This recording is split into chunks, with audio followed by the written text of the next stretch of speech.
नमस्कार, शुभ सकाळ। मी गार्गी गोरेगावकर न्यूज 18 लोकमत मध्ये तुम्हा सर्वांचं स्वागत करते। तर नाशिक आणि नगर जिल्ह्यामध्ये गेल्या काही दिवसात मुसळधार पाऊस झाला। यामुळे नगर नाशिक मधील धरणातून पाण्याचा विसर्ग करण्यात आला। नाशिक नगरमध्ये झालेला पाऊस आणि जायकवाडी धरणाच्या पाणलोट क्षेत्रामध्ये झालेल्या पावसामुळे जायकवाडी धरणाचा पाणीसाठा हा 70% येऊन पोहोचलाय। छत्रपती संभाजीनगर जिल्ह्यासह मराठवाड्याची तहान भागवणाऱ्या जायकवाडी धरणाचा पाणीसाठा आता 70% पोहोचलाय। जायकवाडी धरणाच्या पाणलोट क्षेत्रासह नाशिक जिल्ह्यात झालेल्या जोरदार पावसामुळे पाणी पातळीत झपाट्याने वाढ होतीये। जायकवाडी धरणात 56,896 क्युसेक वेगाने पाण्याची आवक सुरू आहे।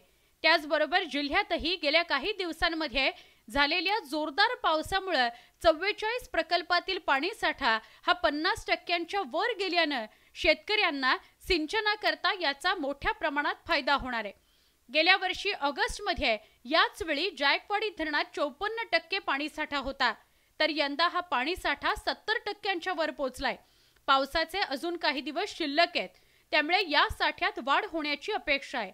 जायकवाडी धरणावर अर्धा मराठवाडा अवलंबून आहे, त्यामुळे सिंचन आणि पिण्याच्या पाण्याची आता चिंता करण्याची गरज नाही। तर राज्यामध्ये विकासाची गंगा अजूनही दुर्गम भागामध्ये पोहोचली नाहीये। नदीवर पूल नसल्यामुळे आजही जळगावच्या अमरनेरच्या गावकऱ्यांना जीव मुठीत घालून नदी पार करावी लागते। विकासाची गंगा या भागामध्ये नेमकी कधी पोहोचणार असा सवाल आता उपस्थित होतोय। जळगावच्या अमळनेर तालुक्यातील सातरी गावाला नदीवर पूलही नाही आणि रस्ताही नाही, त्यामुळे गावकऱ्यांना अनेक वर्षांपासून आपला जीव धोक्यात घालून नदीच्या पाण्यातून प्रवास करावा लागतो। तामसवाडी धरण भरल्यावर बोरी नदीत पाणी सोडण्यात आलं। सातरी गावाला जायला रस्ताच नाही, त्यामुळे नागरिक आणि शालेय विद्यार्थ्यांना जीव धोक्यात घालून जावं लागतं। राजकीय इच्छाशक्तीचा अभाव असल्याने या गावाची समस्या सुटलेली नाही असा आरोप केला जातोय। या नदीवर तात्काळ पूल बांधावा अशी मागणी केली जाते।